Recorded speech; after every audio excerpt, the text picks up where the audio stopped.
Sock Marionette, doing business as bargain counter argument. I'm a middle-aged lady in a tiara talking about books. It is January 5th, and it's pretty overcast and cold outside. I had to go out to the mailbox earlier. We were supposed to get a little bit of snow today. I don't think it ever actually happened, but I decided my errands could wait until tomorrow when it's supposed to be a little bit warmer and less chance of precipitation.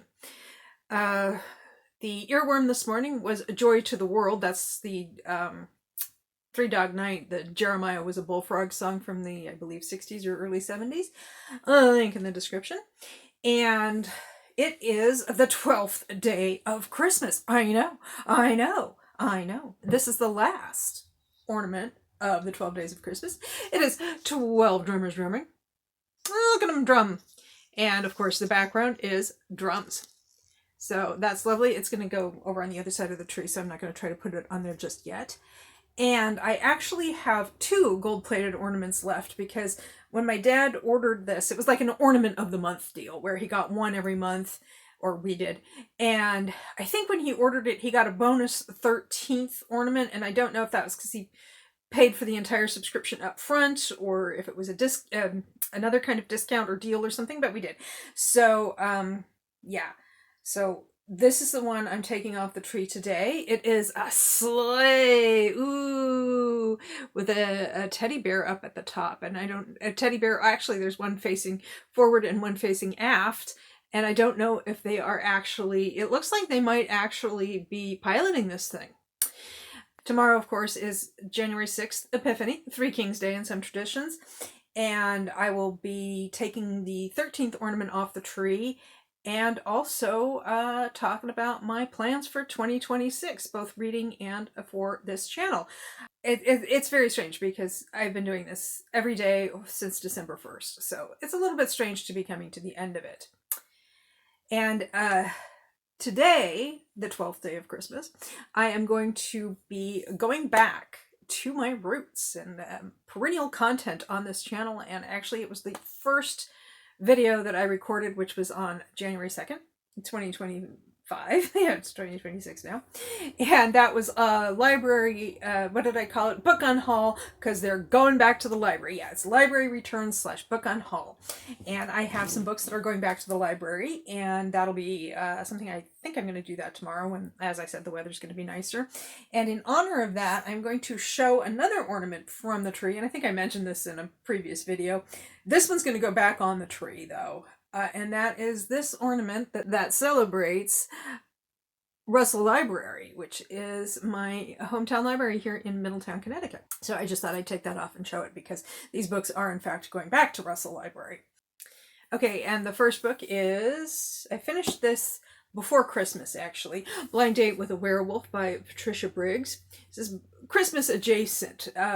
It's called A Novel in Stories, and you have 5 blind dates. And what happens is this werewolf who's getting a little, kind of world weary, he has some anonymous person who obviously knows him well, sets him up on 5 blind dates, and there are ground rules and it's fun, and they tell him it's like it's a Christmas present to him, and he's like, I'm Muslim, so they're like, well, what was it? The gift is in the giving, not the gift is to the giver. That was what they said. Anyway, so he goes on 5 blind dates with varying levels of success and action.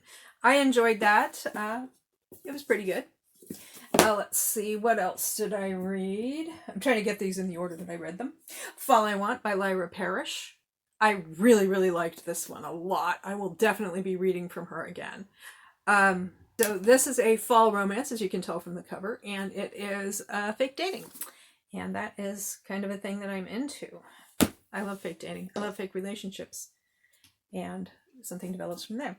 And by Jill Shalvis, He Falls First. I have not read anything by Jill Shalvis before. I read these like pretty much back to back.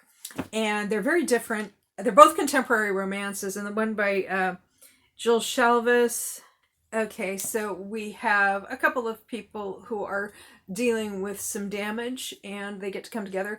I would say content warning on this one. Actually, I forgot. Content warning on this one. It's pretty spicy in places. This one, the content warning is that you have somebody caring for an aging parent, and this parent was not super great to them when they were a child. So it's not physical, but it is emotional, that some emotional stuff that they grew up with. There's also somebody who's recently lost a husband, and also the female main character, the male main character who's looking after the parent who was kind of emotionally, who was emotionally abusive. And the female main character is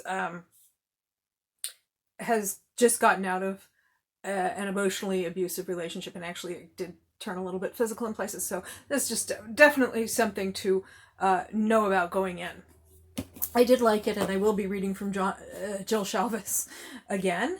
And then I took a couple of days off from reading library books to read some other things, and picked it up on Sunday, which was yesterday, with Road Trip with a Vampire by Jenna Levine. This is the third book in the My Vampires series. The first was My Roommate is a Vampire. The second was My Vampire Plus One. And this one, in those two, it was like, the basic premise of all of these stories is that there are various supernatural creatures, and they live side by side with us, hiding in plain sight. And so in both My Roommate is a Vampire and My Vampire Plus One, they end up, two male vampires end up getting together with human women. In this one, she is a witch. So she is immortal, or as close to immortal as you can get, really. He's a vampire, and he has amnesia. Ooh, I love amnesia and Road Trip. I just really, really like this one a lot. I'm continuing to enjoy this series. I like the first two books. I really like this one. And yeah, that's good. And then finally this morning, or actually this afternoon, just a couple of hours ago, I finished The Book of Lost Hours by Haley Gelfuso. This is fiction, a kind of magical realism, historical fiction, fantasy.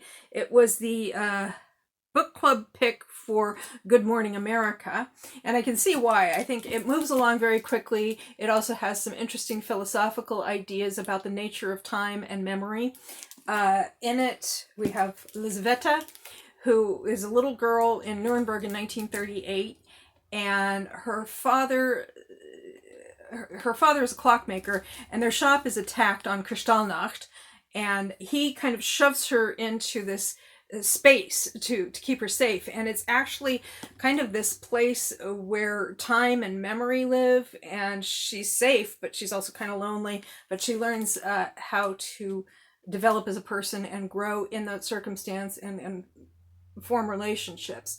And meanwhile, in 1965, there is a orphaned girl who is finding out about this sort of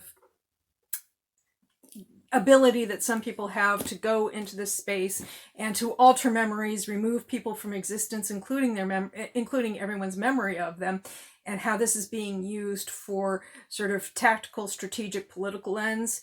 And so this is about that. Like I said, it moves along. There are really interesting relationships going on, and I liked it. I liked it a lot, and I think it was probably a good pick for a book club, like something like Good Morning America, where they're just like dealing with a lot of people with a lot of divergent reading tastes and interests. So I think that was probably a good pick for that particular venue, and I certainly liked it. So that's the books that are going back to the library tomorrow, because that's when I'm running the errand. And I will also hopefully tomorrow be putting up my plans for 2026 video. So thank you for your attention. If you enjoyed this video, please like, comment, share, subscribe, or don't. I'm not the boss of you. And I hope you have a good day or night.